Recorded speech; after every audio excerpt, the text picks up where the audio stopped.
प्रसन्नाङ्गरागं प्रभाकाञ्चनाङ्गं जगद्भीतिशौर्यं तुषाराद्रिधैर्यम् तृणीभूतहेतिं रणोद्यद्विभूतिं भजे वायुपुत्रं पवित्राप्तमित्रम् भजे पावनं भावनानित्यवासम् भजे बालभानं प्रभाचारुभासम्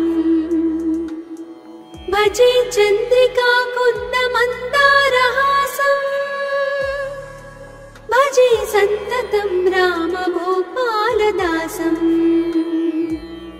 भजे लक्ष्मणप्राणरक्षातिदक्षं भजे तोषितानेकगीर्वाणपक्षम्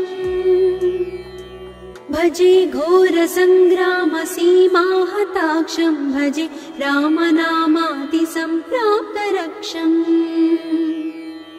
कृताभीलनादं क्षितिक्षिप्तपादम्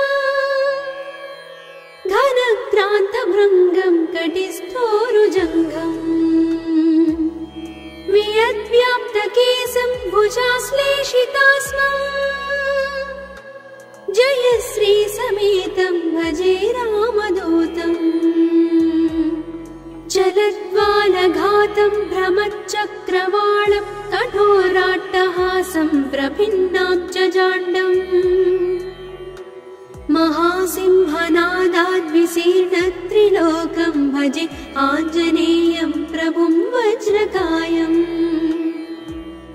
रणे भीषणे मेघनादे सनादे सरोषे समारोपिते मित्रमुख्ये खगानां घनानां सुराणां च मार्गे नतं तं वहं तं हनुमन्तमीडे कनद्रत्नजम्भारिदम्भोळिधारं कनद्दन्तनिर्धूतकालोग्रदन्तम् पदाघातभीताब्धिभूताधिवासं रणक्षोणिदक्षं भजे पिङ्गळाक्षम्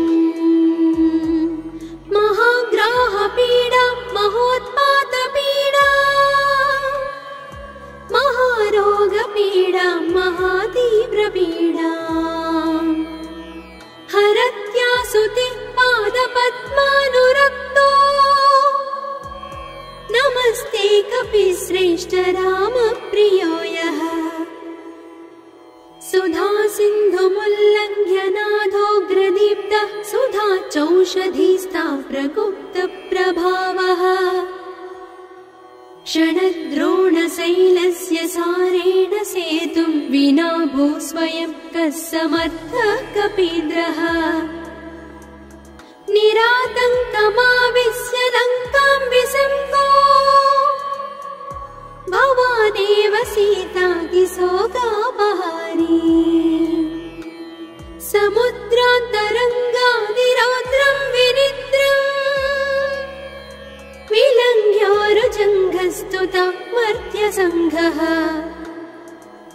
रमानाधरामः क्षमानाधरामः अशोकेन शोकं विहाय प्रहर्षम् वनान्तर्घनं जीवनं दानवानं विपाट्य प्रहर्षात् हनुमान् त्वमेव जराभारतो भूरिपीडां शरीरे निराधारणारूढगाढप्रतापे भवत्पादभक्तिं भवद्भक्तिरक्तिम् कुरु श्रीहनुमत्प्रभो मे दयाळो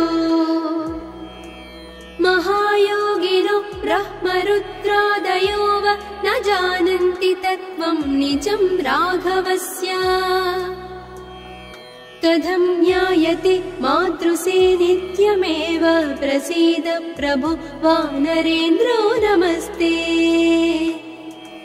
नमस्ते महासत्त्ववाहाय तुभ्यम् नमस्ते महावज्रदेहाय तुभ्यम् नमस्ते परिभूतसूर्याय तुभ्यम्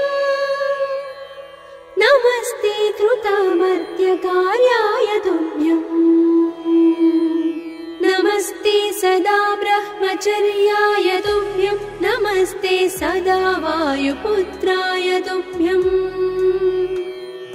नमस्ते सदा पिङ्गलाक्षाय तुभ्यं नमस्ते सदा रामभक्ताय तुभ्यं हनुमद्भुजङ्गप्रयातं प्रभाते प्रदोषेऽपि वाचाथरात्रेऽपि मध्यः पठन्नस्नतोऽपि